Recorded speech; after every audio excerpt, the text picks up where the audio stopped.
বাংলা সাহিত্য থেকে নির্বাচিত কিছু লেখকের গদ্য নিয়ে আমাদের নিবেদন গল্পনগর।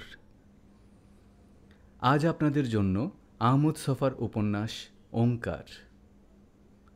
আহমদ ছফা বাংলা সাহিত্যের সব্যসাচী বিরলপ্রজ্ঞ লেখক। গল্প, উপন্যাস, কবিতা, প্রবন্ধ, ইতিহাস, ভ্রমণ কাহিনী, অনুবাদ সহ সাহিত্যের প্রায় সকল ক্ষেত্রেই তাঁর ছিল অবাধ বিচরণ। আজকের এই উপন্যাসটি আমরা নিয়েছি হাওলাদার প্রকাশনী থেকে প্রকাশিত ওঙ্কার বইটি থেকে। বইটি প্রথম প্রকাশিত হয় 1975 সালে। বইটির গ্রন্থস্বত্ব লেখকের উত্তরাধিগণের নিকট সংরক্ষিত। লেখক এই বইটি উৎসর্গ করেছেন তাঁর শ্রদ্ধেয় শিক্ষক অধ্যাপক আব্দুর রাজ্জাককে। আহমদ ছফার জন্ম 1943 সালের 30 জুন চট্টগ্রাম জেলার চন্দনাইশ থানার গাছবাড়িয়া গ্রামে। তিনি বাংলাদেশের অন্যতম সেরা লেখকদের একজন। প্রচারবিমুখ এ লেখক কখনো নাম, যশ, পুরস্কার এসবের তোয়াক্কা করেননি। সেজন্য প্রত্যাখ্যান করেছিলেন বাংলাদেশ লেখক শিবির পুরস্কার এবং শহীদ আখন্দ স্মৃতি পুরস্কার। লাভ করেছেন মরণোত্তর 21 পদক। এ মনীষী লেখক 2001 সালের 28 জুলাই মৃত্যুবরণ করেন। তার একাধিক রচনা অনূদিত হয়েছে বিশ্বের বিভিন্ন ভাষায়। শুরু হচ্ছে ওঙ্কার। আজ শুনবেন ওঙ্কার উপন্যাসের প্রথম পর্ব। উপন্যাস পাঠে এবং সূত্রধার আমি অরূপ রতন। আমাদের কিছু জমিজমা ছিল। আমার বাবা নিজে করেননি, তিনি তার বাবার কাছ থেকে পেয়েছিলেন। সম্পত্তির সঙ্গে একখানা মেজাজও তাকে পূর্বপুরুষেরা দিয়ে গিয়েছিল। তার তেজ বিশেষ ছিল না, তবে ঝাঁঝটা ছিল খুব কড়া রকমের। সময়টা বাবার জন্য যথেষ্ট ভালো ছিল না। শহর, বন্দর, অফিস, আদালত, কলকারখানায় ব্যক্তির আত্মসত্তা গরিমায় নিজের শোণিত উষ্ণ রাখতে চেষ্টা করতেন। ঈষদুষ্ণ নয়, কিছুদিন রীতিমতো উষ্ণই রাখতে পেরেছিলেন। তার কারণ বাবা পিতৃপুরুষদের কাছ থেকে রক্তের মতো বিত্তও উত্তরাধিকার সূত্রে লাভ করেছিলেন। সেজন্য পূর্বপুরুষদের সঞ্চিত বিত্তে আত্মশোণিতের হিমোগ্লোবিন কণা উজ্জ্বল রাখতে বিশেষ বেগ পেতে হয়নি। কিন্তু হায় রে, কবে কেটে গেছে সেই কালিদাসের কাল। আমার বাবা যেভাবে দিনানিপাত করতেন তাকে কিছুতেই একজন সুস্থ মানুষের স্বাভাবিক জীবনধারণ বলা যাবে না। তার স্বপ্ন, কল্পনা, চিন্তা, বাসনার বাগানে পিতৃপুরুষদের প্রেতাত্মারা দলে দলে হানা দিত। এই প্রেতাত্মাই তাকে জাগরণে নেশাগ্রস্ত করত। তিনি একজন নেশাগ্রস্ত মানুষের মতোই জীবনযাপন করতেন। বলতে ভুলে গেছি, আচারে ব্যবহারে তিনি উগ্র রকমের পরহেজগার মানুষ ছিলেন। তার বিশেষ সংস্কার নিয়ে ঠাট্টা করব, অন্তত তেমন কুসন্তান আমি নই। বাবা ধর্মপরায়ণ মানুষ ছিলেন। শরীয়তের নির্দেশ অক্ষরে অক্ষরে মেনে চলতেন। চূড়ান্ত দুঃখের দিনেও আল্লাহর উপর ভরসা করে নির্বিকার থাকতে পারতেন। অতি ছোট বয়সে তাকে হাতির দাঁতে খোদাই করা ব্যক্তিত্বের অনুপম স্তম্ভ মনে করতাম। এখন বুদ্ধি বিবেচনা পেকেছে, দুনিয়াদারির যাবতীয় বস্তু বিবেচনা করে ভেতরের ব্যাপার জানার মতো দুঃসাহসী হয়ে উঠেছে চেতনা। জনকের কাঠিন্যমণ্ডিত বয়সী ছবিটি স্মরণে এলেই কেন বলতে পারব না, শরীরের আঁকে বাঁকে ঢেউ খেলে একটা ধ্বনি চেতনার রন্ধ্রে রন্ধ্রে প্রাণময় হয়ে ওঠে। পশু, পবিত্র পশু। হ্যাঁ, তিনি পবিত্র পশুই ছিলেন, আর তার পূর্বপুরুষেরা ছিলেন যথার্থ পশু। এক সময়ে মদে, মেয়ে মানুষে আমাদের সে তল্লাট উজাগর রেখেছিলেন। তার ক্ষীণ প্রতিধ্বনি অতীত যুগের পরিধি পেরিয়ে আমার কানে বহু দূরাগত বাদ্যের আওয়াজের মতো রণিত হয়নি গুঞ্জন। ক্ষুধার্ত মানুষের কর্কশ আর্তচিৎকার শুনেছি। অতীতরূপী মিউজিয়ামে সঞ্চিত চিত্রমালার আভা, ধ্বনিপুঞ্জের লাবণী, রক্তের খরতেজ আমাকে স্পর্শই করতে পারেনি। এখন স্পষ্ট বুঝতে পারি, এর সবকটি বাবার চিন্তা চেতনার পরতে পরতে অপরূপ কুহক রচনা করেছিল। বাবাকে তাই পবিত্র পশু বলেছি। আর এই সময়ের মধ্যেই জগতের আমাদের অংশে নতুন ছাঁদের পশুদের উদ্ভব হতে শুরু করেছে। কখনো কখনো ভারী বিব্রত লক্ষ্য করতাম তাকে।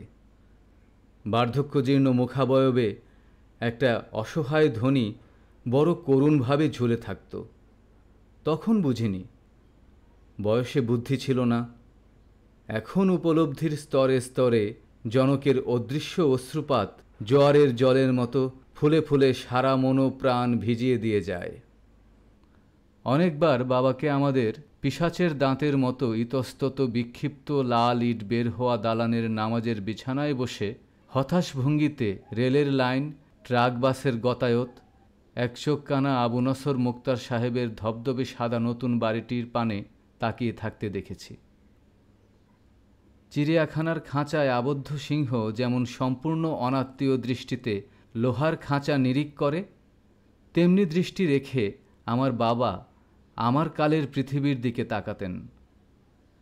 গাছপালা দেখলে অন্তরীণ সিংহ শিশুর চোখে যেমন গহন বন, নিবিড় অরণ্যানী আর নিষ্ঠুরতার স্বপ্ন নামে, তেমনি আবেশে ঘনিয়ে আসত দৃষ্টি যখন তিনি ফার্সি হরফে লেখা তুলুটে কাগজের সজরা অথবা বংশপুঞ্জির বুকে সযত্নে আঙুল বোলাতেন।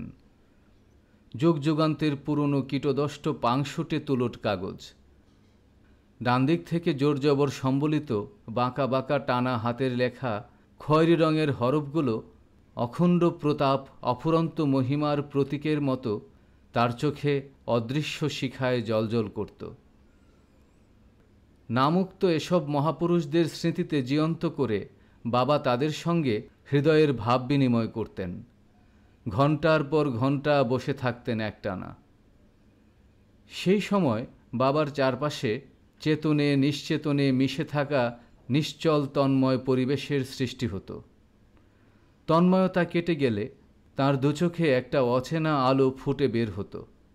এর অর্থ করলে এরকম দাঁড়াতো, এই দুনিয়াদারি, বাড়িঘর, মানুষজন, এসবের কিছুই আমি চিনি নে, কিছুই বুঝি নে।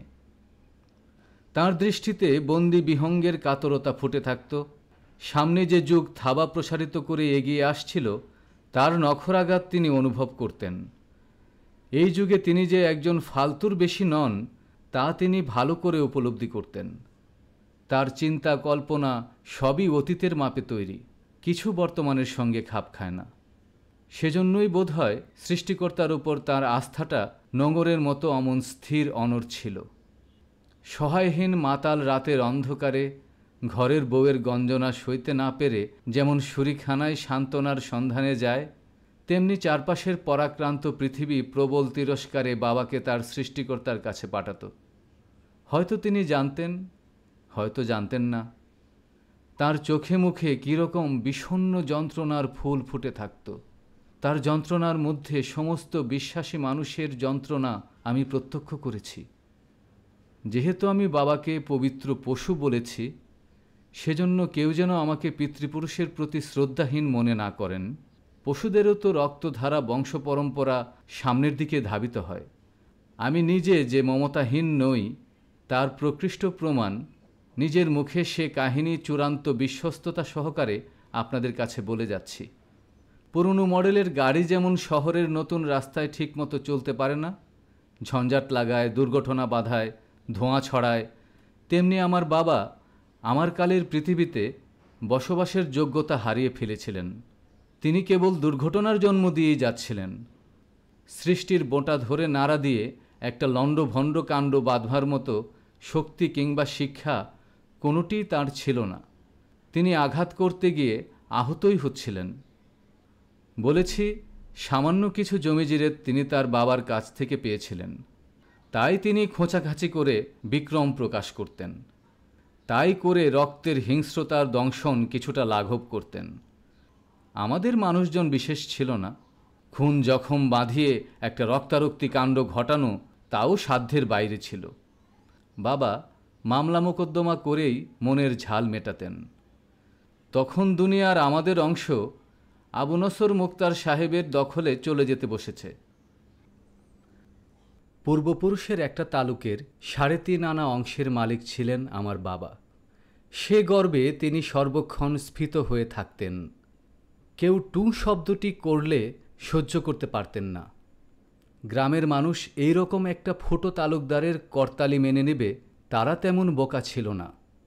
সুতরাং তারা শব্দ করত, হল্লা করত, গান করত এবং চিৎকার করত। গ্রামবাসীর সম্মিলিত জীবনধারা থেকে খসে পড়া শব্দমালা আমার জনকের গায়ে বিচুটির মতো জ্বালা ধরিয়ে দিত। সে জ্বালা মিটাতে যখন তখন তিনি আদালতে ছুটতেন। বেছে বেছে ফৌজদারি মামলা রুজু করতেন। এক ধারা দু ধারা থেকে আরম্ভ করে ক্রিমিনাল অ্যাক্টের 787 ধারা পর্যন্ত গরিব প্রতিবেশীদের নামে ঠুকে দিতেন। এ ব্যাপারে আবু নসর মুক্তার সাহেব ছিলেন বাবার ডান বাম দুই হাত এবং সে সঙ্গে সলা পরামর্শ বুদ্ধি বিবেচনার একখানি নির্ভরযোগ্য আড়ত। এক একটি মোকদ্দমার দিন এলে আমাদের বাড়িতে উৎসবের ধুম লেগে যেত। মুরগির পোলাও হতো, খাসি জবাই হতো, সাবেক কালের বড় বড় চীনামাটির বাটিতে ঝোলে ঝালে রাঁধা রুই কাতলার মস্তক হাঁ করে তাকিয়ে থাকত।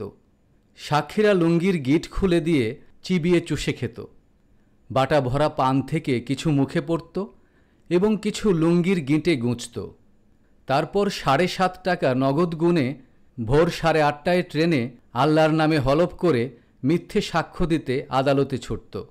মোকদ্দমা কোর্টে ওঠার আগে বাবা সাক্ষী সবুত সহ আব্দুল ফাত্তা লেনে মোক্তার সাহেবের বাসায় এসে হাজির হতেন।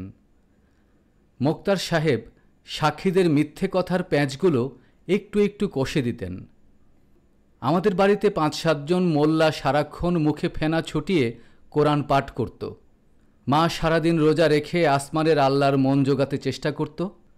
মোকদ্দমার দিন এলে ভারী খুশি হয়ে উঠতাম আমরা সব কটা ভাই বোন। মানুষজনের নিষ্প্রাণ স্তব্ধতায় ক্ষণস্থায়ী হলেও একটা চাঞ্চল্য জেগে উঠত। তা আমাদের বুকের গভীরে আনন্দের ঘূর্ণিস্রোত বইয়ে দিত। মোকদ্দমার দিন যাতে ঘন ঘন আসে সেজন্য শিশু মনের সবটুকু আবেগ ঢেলে খোদার কাছে আবেদন পাঠাতাম। তাড়াতাড়ি মোকদ্দমার দিন এলে বাবা ভীষণ নেতিয়ে পড়তেন। তিনি অনেক সময় নামাজের বিছানায় ঘুমিয়ে যেতেন। মুখের রেখাগুলো আরও গভীর দেখাত। এ সময় মাকে বড় কাতর দেখতাম। সেবার একটা ব্যাপার ঘটে গেল। বাবা তাঁর প্রতিভার জোরে একটা আধা খুনের মামলায় জড়িয়ে গিয়েছিলেন। বাস্তবে কিন্তু লোকটিকে খুন করার সঙ্গে তার কোনো যোগ ছিল না। তবে তিনি দীর্ঘদিন থেকে প্রকাশ্যে বলে বেড়াচ্ছেন ওই হারামজাদা পাজিটাকে বাগে পেলে খুন না করে ছাড়বেন না। বলা বাহুল্য, কারো সঙ্গে ঝগড়া বচসা ইত্যাদি হলে তিনি খুন করার সংকল্প সাড়ম্বরে ঘোষণা করতে পারলেই খুব প্রীত হতেন। শেষ পর্যন্ত সে ঘোষিত মানুষটাই মঙ্গলবার হাট থেকে ফেরার পথে ভয়ঙ্করভাবে জখম হল। গায়ের লোকদের কেউ বাবার নামে অপবাদ দিল, আবার কেউ তার প্রথম পক্ষের বড় ছেলেকে দোষল। ওই ছেলেটার সঙ্গে তার তৃতীয় পক্ষের স্ত্রীর একটা বিশ্রী ব্যাপার নিয়ে বেশ ঘাটাঘাটি হচ্ছিল। সে যাক, লোকটা কিন্তু বাবাকে 1 নম্বর আসামি করে মামলা লটকে দিল। সে ছিল গাঁয়ের খুব জবরদস্ত মানুষ। তার বিরুদ্ধে আমাদের পক্ষে কেউ সাক্ষ্য দেবে তা ছিল কল্পনারও অতীত। মোক্তার সাহেব বাবাকে একজন প্রখ্যাত মিথ্যে বিশারদ সাক্ষী জুটিয়ে দিয়েছিলেন। শুধু এই মহাপুরুষের সাক্ষ্য দেওয়ার গুণে কত খুনের আসামি বেকসুর খালাসে গেছে, কত তালুকদারি জমিদারি লাটে উঠেছে, কত সম্পন্ন গেরস্তের বাস্তুতে ঘুঘু চড়েছে, সেগুলো রং চড়িয়ে বর্ণনা করেছিলেন। বাবা এই ফলাও বর্ণনা শুনে খুবই আশ্বস্ত হয়েছিলেন। সঙ্গে সঙ্গেই সাক্ষীকে দেবার জন্য মোক্তার সাহেবের হাতে নগদ 100 টাকা প্রদান করেছিলেন। সেও নিতান্ত কাচুমাচু হয়ে। তার ভাবখানা এরকম ছিল যে এই মহান মিথ্যের শিল্পীর প্রকৃত সমাদর করার ক্ষমতা আপাতত তার নেই। সেই সময়ে আমাদের সংসারে টাকা পয়সার খুবই টানাটানি। জমি বন্ধক রেখেও কোথাও টাকা সংগ্রহ করার কোনো উপায় ছিল না, কারণ বন্ধকীযোগ্য জমিগুলো বহু আগেই মহাজনের দখলে গিয়েছিল। অবশেষে একদিন আমরা মিথ্যে বলার বীরপুরুষটিকে দেখতে পেলাম। কালো কুচকুচে বেটে চেহারার গুছি দাড়িওয়ালা আস্তে আস্তে কথা বলা মানুষটিকে ভীত মিশ্রিত কৌতূহল সহকারে খুঁটিয়ে খুঁটিয়ে দেখেছি। যতক্ষণ এই রহস্যময় মানুষটি আমাদের বাড়িতে ছিল, আমরা একবারও অন্যদিকে দৃষ্টি ফেরাইনি। ভাবে ভঙ্গিতে আমাদের মনে হচ্ছিল মস্ত বড় একজন বীরপুরুষ বাক্যের মন্ত্রশক্তিতে পৃথিবীর যাবতীয় ৯কে ৬ এবং ৬কে ৯ করার ক্ষমতা যিনি রাখেন বটে। আদালতে হাকিমের সামনে হাজির হওয়ার পরেই লোকটা তার আসল প্রতিভার পরিচয় দিল। প্রতিপক্ষের কাছ থেকে আরও কিছু বাড়তি টাকা কোমরের খুঁটিতে গুঁজে আদালত গৃহে শপথ করে বলল যে সে নিজ কানে বাবাকে বলতে শুনেছে যে আহাদ আলীকে খুন না করে তিনি ছাড়বেন না, এবং আহাদ আলী যে আল্লাহর অপরিসীম অনুগ্রহে প্রাণে বাঁচতে পেরেছে সেজন্য হাকিমের সামনেই আল্লাহকে ধন্যবাদ জানালো। এমন পাকা সাক্ষীর কথা অবিশ্বাস কোন হাকিম করতে পারে? মামলায় আমাদের হার হলো। বাবা একটুর জন্য জেল থেকে বাঁচলেন। লোকজনকে বলাবলি করতে শুনলাম, মাথার শুভ্র কেশের দিকে তাকিয়ে আদালতের হাকিম বাবার উপর করুণা করেছেন। আমাদের নগদ ২৫০০ টাকা জরিমানা দিতে হলো। সারা বছরের খোরাকির জন্য আমাদের যে জমিগুলোর উপর নির্ভর করতে হতো তার একাংশ জলের দামে বেচে আদালতের প্রাপ্য শোধ করতে হলো। সময় বয়ে যাচ্ছিল। এরই ফাঁকে ফাঁকে বোনেরা শেয়ানা হয়ে উঠল। বিয়ে হয়ে গেল সকলের ঝটঝট করে। এ ব্যাপারে বাবার ধর্মপ্রীতি খুবই সাহায্য করল। তিনি মনে করতেন যুবতী মেয়ে ঘরে পুষে রাখাটা মস্ত গুনার কাজ। তাই বোনেরা একটু শেয়ানা হয়ে উঠতে না উঠতেই হাতের কাছে যাকে পেলেন কোনো রকম বাছবিচার না করে ধরে ধরে গুছিয়ে দিলেন। বাকি রয়ে গেলাম আমি। সবে বিএ ক্লাসে ভর্তি হয়েছি। আমার পড়াশোনা সংক্রান্ত কোনো ব্যাপারে বাবাকে কোনোদিন উচ্চবাচ্য করতে শুনিনি। তিনি কিন্তু মনে মনে এই স্কুলে কলেজে পড়াশোনার কাজটাকে পছন্দ করতেন না, তবে মুখ ফুটে কোনোদিন প্রতিবাদও করেননি। কতক বিষয়ে তিনি আমার মায়ের উপরে জবরদস্তি করতে সাহস পেতেন না, আমার পড়াশোনা তার একটি। আমার মায়ের অত ঠাকঠমক ছিল না। মা সাদাসিধে গেরস্তের ঘরের মেয়ে। কোনোদিন তাকে কারো বিরুদ্ধে নালিশ করতে শুনিনি। অপ্রাপণীয় বস্তুর প্রতি লোভ কিংবা আগ্রহ মা জীবনে দেখাননি। মায়ের উৎসাহ, আগ্রহ এবং চোখের জলই আমার তাবৎ কর্মপ্রেরণার উৎস। আমার বাবাও যে একসময়ে প্রকৃত পশু হতে চেষ্টা করেছিলেন তার প্রমাণ আমার এই মা। বাবা যৌবনকালে এক গেরস্থ ঘরের মেয়েকে রূপ দেখে জোর করে বের করে নিয়ে এসেছিলেন। মোল্লা মৌলবি ডেকে যে বিয়ে পড়ানোর একটা ব্যাপার আছে তাও প্রথমে করেননি। পরে চাপে পড়ে কিছু কিছু সামাজিকতা পালন করতে হয়েছিল। বাবাকে বাঁকা লাঠি হাতে মসজিদ থেকে বেরোতে দেখলে পাড়ার বর্ষীয়সী নারীরা স্মৃতির ভাণ্ড নাড়া দিয়ে যেসব কথা যখন তখন বলাবলি করত, লজ্জা শরমে আমার দু কান লাল হয়ে যেত। ২৫০০ টাকা জরিমানা দিয়ে বাবার মাথা ভয়ঙ্কর বিগড়ে গিয়েছিল। গ্রামে আমাদের খুবই অখ্যাতি রটি ছিল। বাবা ১০ জনের সামনে মুখ দেখাতে পারছিলেন না। হাটে বাজারে যাওয়া আসা করাও তার পক্ষে একরকম অসম্ভব হয়ে পড়েছিল। তিনি আমাদের দহলিজে বসে দিনরাত চাপার আগে ফুলতে লাগলেন। অপমানে, হতাশায় অন্ধ হয়ে এককালীন হিতৈষী শরীদ আবু নসর মোক্তার সাহেবের সঙ্গে এক ধারা দুধারা থেকে শুরু করে আইনের সর্বোচ্চ নম্বরে মামলা জুড়ে দিলেন।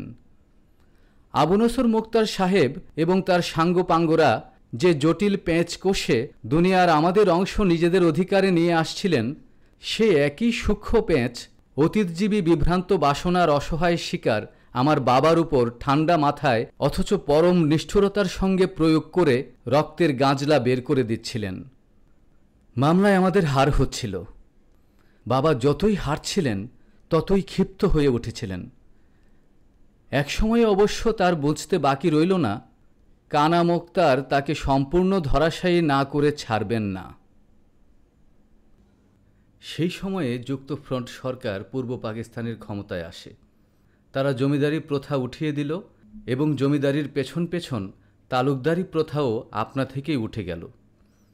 বাবা খবরটা কাগজে পড়ে প্রথম ২-৩ দিন যে ভিখিরির ছেলেরা ক্ষমতা হাতে পেয়ে পুরনো মানি লোকদের বেইজ্জত করতে লেগেছে তাদের উদ্দেশ্যে সুশ্রাব্য নয় এমন শব্দরাজি একটানা বর্ষণ করে গেলেন। তারপরে একেবারে অন্য মানুষ বনে গেলেন। বসলে উঠবার কথা ভুলে যেতেন। ভাতের থালা নিয়ে ঠায় বসে থাকতেন। গ্রাস মুখে তুলতে গিয়ে কি ভেবে শিউরে উঠতেন, হাতের গ্রাস মাটিতে পড়ে যেত। অথচ কিছুদিন আগেও তিনি মোক্তার সাহেবের সঙ্গে কি প্রচণ্ড বিক্রমে লড়েছিলেন। তার প্রাণশক্তি কি করে এমন থিতিয়ে এলো বুঝতে পারলাম না। তালুকদারি গেছে, আমাদের কাছে সুসংবাদ বই এমন কিছু নয়। কিন্তু বাবার বুকে আঘাতটা বজ্রশিলের মতো বাজল। একটা শরিক তালুকের 3.5 আনা অংশের মালিক ছিলেন আমার বাবা। বছরে 103 টাকা 12 আনা 7 পাই খাজনা আমাদের পাওনার কথা। কিন্তু আমার বয়সকালে কোনোদিন টাকাটা বিনা ঝঞ্ঝাটে পেয়েছি একটুও মনে পড়ে না। বরঞ্চ কোনো কোনো বছর আদালতে তার 10 গুণ ব্যয় করতে হয়েছে। বাবার একটা প্রাণপ্রিয় স্বভাব। যাদের কাছে তিনি খাজনা পেতেন তাদের উঠতে বসতে ছোট লোক ছাড়া ডাকতেন না। আর সেই ছোট লোকেরাই লেখাপড়া বিত্ত বৈভবে আমাদের চাইতে অনেক বেশি সম্পন্ন ছিল। নতুন কোনো মানুষের সঙ্গে পরিচয় হলেই হাতের বাঁকা লাঠিটা প্রসারিত করে গোটা গ্রামখানি দেখিয়ে বলতেন, এই যে দেখছেন চারপাশের বাড়িঘর, এরা সবাই আমাদের 7 পুরুষের প্রজা। 7 পুরুষের প্রজারাও তাই আদালতে তালুকদার সাহেবকে না তুলে খাজনাটা কখনো হাতে হাতে পরিশোধ করত না। বাবাকে আদালতে নালিশ করতে হতো, ওরা পাল্টা জবাব দিত। এভাবে উকিল, মোক্তার, সাক্ষী, সবুত, পেশকার, পেয়াদার পেছনে নির্ঘাত 1000 খানেক টাকা বেরিয়ে যেত। সেই তালুকদারি যাওয়াতে একটু ব্যথা হলেও মনে মনে স্বস্তির নিঃশ্বাস ফেললাম। যাক, মামলা মোকদ্দমা হাঙ্গাম হুজ্জুত পোহাতে হবে না। বাবার শরীর দিন দিন ভয়ঙ্কর রকম দুর্বল হয়ে আসছিল। তিনি ক্লোরোফর্ম করা রোগীর মতো অসাড় হয়ে পড়ে থাকতেন। যখন তখন সে তুলোট কাগজের বংশপঞ্জিটা খুলে বসতেন, খয়েরি হয়ে আসা হরফগুলোর দিকে একদৃষ্টে তাকিয়ে থাকতেন। বিড়বিড় করতেন, বংশপঞ্জিটি আমাদের পরিবারের উত্তরণ ধারার রেখাচিত্র। কালের জল আমাদের মেদ মাংস পচিয়ে ফেলেছে, এ কথা সত্যি।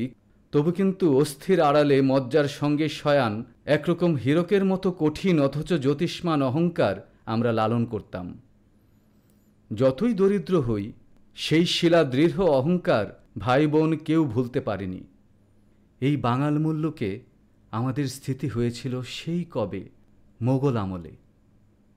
মোগল আমল, নবাবী আমল, ইংরেজ আমল, কত কাল এলো গেল, কত রাজ্য, কত রাজা এসেছে আর গিয়েছে, কত যুদ্ধ, বিগ্রহ, ধ্বংস, সৃষ্টি, বিপ্লব, উপবিপ্লব, সব কিছুর আঘাত সহ্য করেও সগৌরবে মাথা তুলে দাঁড়িয়েছিল আমাদের পরিবার।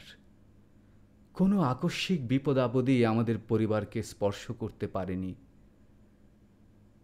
অখণ্ড প্রতাপ খণ্ড খণ্ড হয়ে পড়েছে, বিশাল জমিদারি কোথায় বিলীন হয়েছে, তারপরও এক পুরুষের পর এক পুরুষ এসেছে। হৃদয় লালিত অহংকারে ভরিয়ে দিয়ে গেছে উত্তর পুরুষের বুক। বংশপঞ্জিতে তাদের আশ্চর্য সব নাম পাঠ করে আর ততোধিক আশ্চর্য কীর্তিকাহিনী শ্রবণ করে আমি নিজেও তো কতবার রোমাঞ্চিত হয়ে উঠেছি। এই সম্মোহনের মধুর স্বাদ কি করে কাটাই। বাবার অবস্থা ভয়াবহ। এই তালুকদার শব্দটার ব্যঞ্জনায় তিনি সর্বক্ষণ মোহিত হয়ে থাকতেন। ভুলে যেতে পারতেন চারপাশের বাস্তবের রূঢ় পরিবেশ। এই 5টি অক্ষরে উচ্চারিত বিশেষ ধ্বনিটির মাধ্যমে তিনি পূর্বপুরুষের নৈকট্য অনুভব করতেন। সেই তালুকদার নামটাই আইনের খড়গে কাটা পড়ে গেল। তিনি অনুভব করলেন বংশপঞ্জিতে তার নাম থাকার আর কোনো সার্থকতা নেই।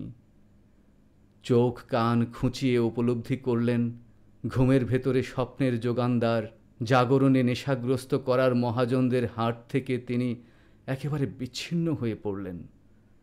বৈরী বিশ্বে দাঁড়িয়ে অস্তিত্বের অর্থহীনতা গভীর মর্মবেদনায় প্রথমবারের মতো অনুভব করলেন। অচেতন রোগী সংজ্ঞা ফিরে পাওয়ার পর একটা হাত কিংবা পা কাটা দেখে যেরকম রিক্ততা অনুভব করে, তেমনি এক ধরনের রিক্ততার ভেতর ডুবে গেলেন বাবা। তাকে বাতে ধরে জখম করে দিয়ে গেল। তিনি উত্থান শক্তি হারালেন। আমার বিয়ে পরীক্ষা সবই শেষ হয়েছে।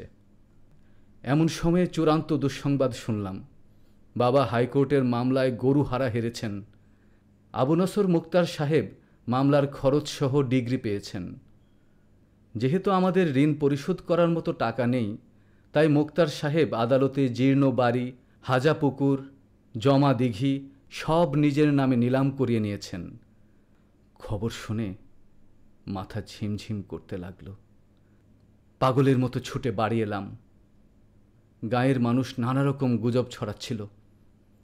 কেউ বলছিল পুলিশ এনে আমাদের বাড়ির বের করে দেয়া হবে, কেউ বলছিল আমাদের জীর্ণ বাড়ি ভেঙে বেগুন চাষ করে মুক্তার সাহেব গায়ের ঝাল মেটাবেন। আমি কি করব? অসুস্থ জনক, বৃদ্ধা জননী এবং ছোট বোনটার হাত ধরে কোথায় গিয়ে দাঁড়াবো? চিন্তাভাবনা করার শক্তি বিলকুল হারিয়ে ফেলেছিলাম। প্রতিবেশীদের কেউ কেউ সমবেদনার কথা বলতে আসত। ঠিক তখনই আমার চোখ ফেটে ঝরঝর করে জল বেরিয়ে আসতে চাইত। এই অকলেও কুল পেয়ে গেলাম। পথ বদলে দিলেন স্বয়ং আবু নসর মুক্তার সাহেব। বাবার এই সাংঘাতিক অসুখের সময় তিনি এক সন্ধেবেলা আমাদের বাড়িতে এলেন। আগের দিনে এলে যেরকম করতেন তেমনি অত্যন্ত প্রসঙ্গভঙ্গিতে কথাবার্তা কইলেন। আগে কেন তাকে খবর দেওয়া হয়নি সেজন্য মৃদুস্বরে আমাদের বকলেন। বাবার কপালে হাত দিয়ে তাপ পরীক্ষা করলেন, চুকচুক আফসোস করলেন। কথাবার্তার ভঙ্গিটি এরকম যেন কোনোদিন তার সঙ্গে আমাদের টুঁ শব্দটিও হয়নি। মনে হলো মার সঙ্গে তিনি আগের চাইতেও সমীহ করে কথাবার্তা বলছেন। তাঁর আগমন আমাদের বাড়িতে এতই অভাবিত যে আমরা পান তামাকটা দেওয়ার কথাও ভুলে গেছি। এরই মধ্যে অর্থস্বার্থ, বুদ্ধি পরামর্শের জোরে মোক্তার সাহেব দেশের একজন কেউকাটা হয়ে উঠেছিলেন। তিনি যে এমনভাবে আমাদের বাড়িতে আসতে পারেন স্বপ্নেও ভাবতে পারিনি। অনেকক্ষণ বসে নানা সুখ দুঃখের কথা কইলেন। যাওয়ার সময় মাকে উঠোনে ডেকে নিলেন। নারিকেল গাছের হেলানো ছায়াটির নিচে দাঁড়িয়ে অনেকক্ষণ চুপি চুপি কী সব কথাবার্তা কইলেন। তারপর গমিত হলেন। সন্ধেটা গাঢ় হয়ে এসেছে। আমাদের জীর্ণ বাড়িতে ঝিঁঝির চিৎকার ঘনায়মান অন্ধকারকে আরও ভুতুড়ে করে তুলেছে। মা ঘরে এসে অনেকক্ষণ চুপচাপ বসে থাকল। মোক্তার সাহেব তাকে ডেকে নিয়ে চুপি চুপি কী বলে গেলেন আমি জানতে চাইলাম। মা তেমনি চুপ করেই রইল। ফের জিজ্ঞেস করলাম, কি বলে গেল? মা দুবার ঢোক গিলল। একবার আমার দিকে, একবার রুগ্ন বাবার দিকে বড় করুণভাবে তাকালো। বুঝতে অসুবিধা হলো না কথাটা বলতে মার কেমন জানি কষ্ট হচ্ছে। যা হোক, কাঁথাটা বাবার গায়ের উপর ভালো করে টেনে দিয়ে আস্তে আস্তে মা বলল, আমাদের বাড়ি ছেড়ে কোথাও যেতে হবে না। পুকুর দিঘি সব আগের মতো আমাদের দখলে থাকবে। মোক্তার সাহেব নিজ ব্যয়েই বাড়িঘরের সংস্কার করিয়ে দেবেন। বাবাকে শহরে রেখে বিলেত ফেরত ডাক্তার দিয়ে চিকিৎসা করাবেন। এটুকু বলে একটু থেমে মা বাবার মুখমণ্ডল আরেকবার ভালো করে দেখে নিল। আসল কথাটা বলবে কি না এখনো দ্বিধা করছিল। কাঁথাটা বাবা শীর্ণ হাতে মুখ থেকে সরিয়ে ক্ষীণ কিন্তু তীক্ষ্ণ কণ্ঠে বলল, তারপর কি বলল? এইবার মা বলে ফেলল, বিনিময়ে আমাকে শুধু তার বোবা মেয়েটিকে বিয়ে করতে হবে। বাবা একটিমাত্র ধ্বনি উচ্চারণ করলেন, কি? কেরোসিনের বাতিতে ওই স্বল্প আলোকিত ঘরে ওই ছোট্ট ধ্বনিটি অনেকক্ষণ পর্যন্ত যেন জ্বলতে থাকল। মা আর আমি পাশাপাশি বসে বাবার মুখ দিয়ে সেই ছোঁচাল ধ্বনিটি আবার তীরের মতো বেরিয়ে এলো, কি? তিনি একটা দীর্ঘশ্বাস ত্যাগ করে পাশ ফিরে ঘুমালেন। তার বুকের গভীরে ফোসকা পড়ছে আর ভাঙছে। মা কোনো বিষয়ে কোনোদিন মতামত দেয়নি। বাবা নিঃসার। সব জেনে সব বুঝেও হ্যাঁ বললাম আমি। কেন রাজি হয়ে গেলাম বলতে পারবো না। লোভের বশীভূত করার নিজস্ব একটা ক্ষমতা আছে। অতএব শ্রাবণ মাসের এক গোমর দিনে আবু নসর মোক্তার সাহেবের বোবা মেয়েটির সঙ্গে আমার বিয়ে হয়ে গেল। বাবার অবস্থা দিনে দিনে খারাপ হয়ে আসছিল। মা কেমন ঝিম মেরে গেল। মোক্তার সাহেব কথা মতো বাবাকে হাসপাতালে রাখলেন।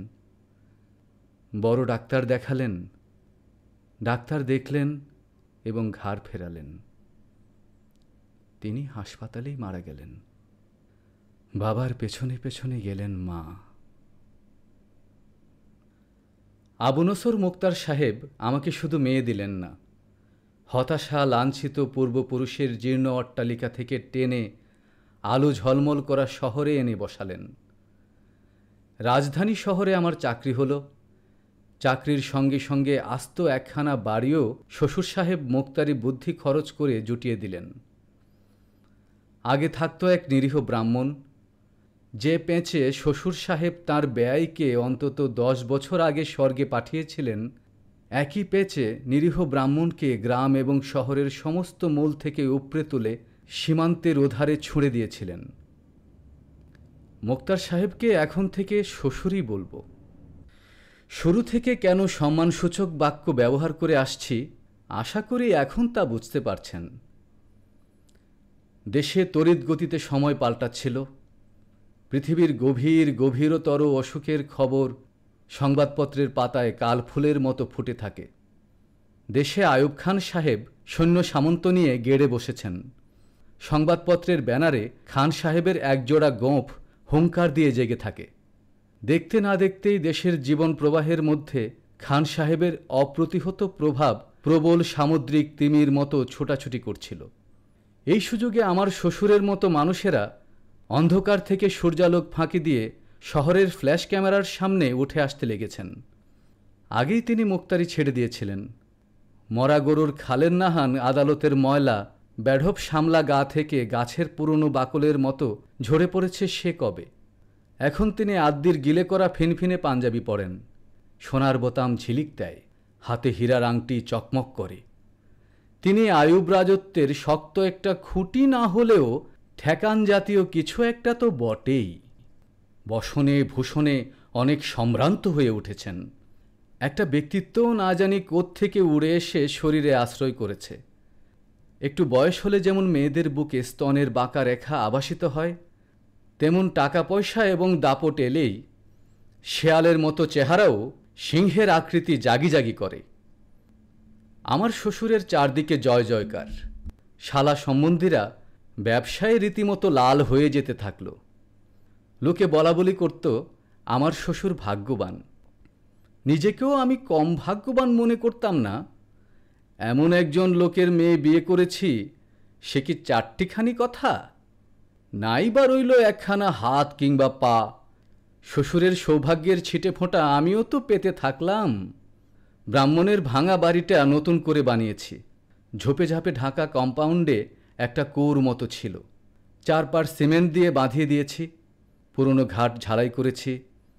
আমাকে লোকে যাই বলুক, শ্বশুরের প্রতি আমার কৃতজ্ঞতার অন্ত নেই। তিনি আমার প্রকৃতি ধরতে পেরেছিলেন, তাই আমার জন্য যা যা করেছিলেন এমনভাবে করেছিলেন যেন প্রবৃত্তি এবং প্রকৃতির সঙ্গে একেবারে খাপ খেয়ে যায়। কোনো কোনো গাছ আছে কড়া আলোতে বাঁচে না। কোনো কোনো মানুষ ভিড় এবং ঠেলাঠেলি সইতে পারে না। সেদিকে লক্ষ্য রেখে শ্বশুর সাহেব আমার চাকরি ঠিক করেছেন, বাসা নির্বাচন করেছেন, আর যা যা করেছেন গায়ের লাকসই পোশাকের মতো একেবারে নিখুঁতভাবে মানিয়ে গেছে। এমন ব্যবস্থাপনার মধ্যে একখানা শিল্পী মনের দরদ খুঁজে পাই। এসব তিনি করেছেন বোবা মেয়েটির জন্যই তো। মেয়েকে তিনি ভারী ভালোবাসতেন। তার আরও মেয়ে আছে, কিন্তু আমার স্ত্রীর প্রতি পক্ষপাতটা কম্পাসের মতো হেলে থাকত। যখন আমার স্ত্রীর সাথে কথা বলতেন, মুখে কথা বলতেন না, আরেকজন বোবার মতো আভাসে ইঙ্গিতে কথা কইতেন। আসল বোবা আর নকল বোবার এই যে মাখামাখি, তা আমার চোখে অত্যন্ত সুন্দর এবং পবিত্র মনে হতো। এই জন্য আমার শ্বশুরকে আমি ভালোবাসি, কেননা তাঁর একখানা দরদি মন ছিল। তিনি আপনার জনদের ভালোবাসতে জানতেন, কিন্তু মানুষ তাকে ভালোবাসত না। তাকে দিয়ে যাদের সর্বনাশ হয়েছে তারা তাকে অভিসম্পাত দিত। আমাকেও লোকে মন্দ বলতো, কারণ আমি তার বোবা মেয়ে বিয়ে করে অল্প স্বল্প সৌভাগ্যের মুখ দেখেছি। তার জন্য আমি কিছুই মনে করি নে। লোকে তো কত কথাই বলে। তাছাড়া আমি নির্বিরোধ মানুষ। ঝগড়াঝাটি পরনিন্দে এড়িয়ে চলাই স্বভাব। বাড়িতে খাই দাই এবং ঘুমাই, নিয়মিত অফিসে যাই, অফিস থেকে আসি। দিন কেটে যাচ্ছে একরকম দিনের মতো। আনন্দ নেই, নিরানন্দ তাই নেই।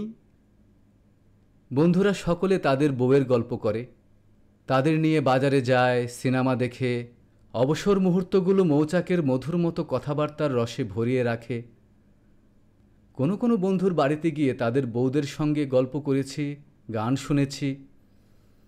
মনের মধ্যে একটা কাঁটার তীক্ষ্ণ দংশন অনুভব করেছি। আমার বুকের ভেতরে একটা দুঃখ পাশ ফিরে ঘুমিয়েছে।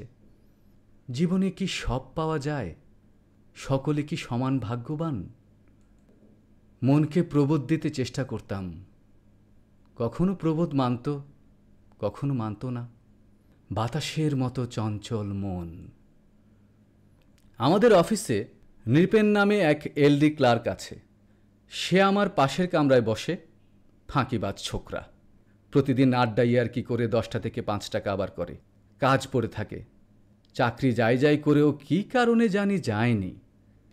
কিছুদিন আগে সে ছোড়ার বিয়ে হয়েছে। বিয়ের পর থেকে নৃপেন এক নতুন উৎপাত শুরু করেছে। নতুন বউ কী বলল, কিভাবে বলল, একটা কথায় 100 বার করে বলতো। হেসে কথা বললে কীরকম দেখায়, রেগে বললে কীরকম মুখের ডোল হয়। শব্দতরঙ্গের খাঁজগুলো উঁচু গ্রাম থেকে নিচু গ্রামে ওঠানামা করে যখন, গলাতে যে সুন্দর ভাঁজ পড়ে কি অপরূপ দেখায়, এসব কথা বয়ান করত। শুনে চাপা চাপা দীর্ঘশ্বাস ফেলতাম, কেউ শুনতে পায় না মতো। কিন্তু নৃপেন প্রসঙ্গ পাল্টায় না।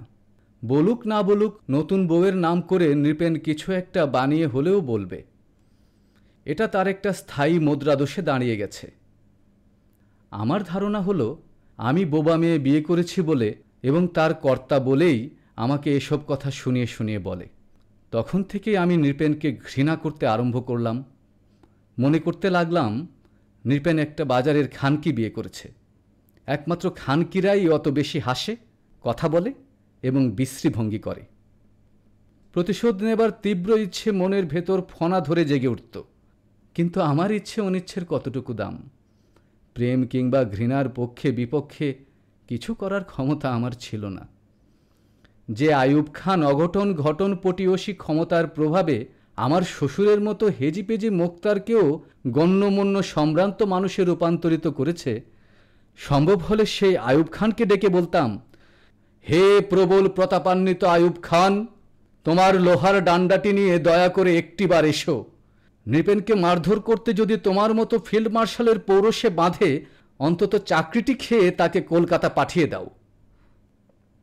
হায় রে, এসব ছিল অক্ষমের কল্পনা মাত্র।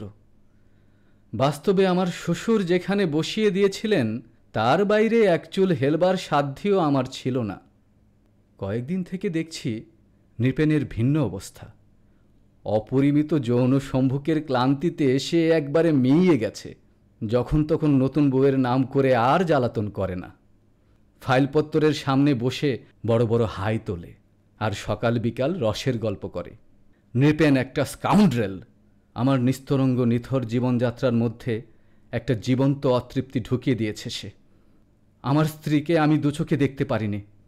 মাঝে মাঝে পাকা জোয়ারের মতো মনোভাব জাগে। ইচ্ছে হয় শ্বশুর সাহেবের কাছে গিয়ে বলি, আপনি যা দিয়েছেন, বাড়ি ঘর চাকরি সব নিন, বিনিময়ে কেবল আমাকে আপনার বোবা মেয়ে রত্নটির দায় থেকে রক্ষা করুন।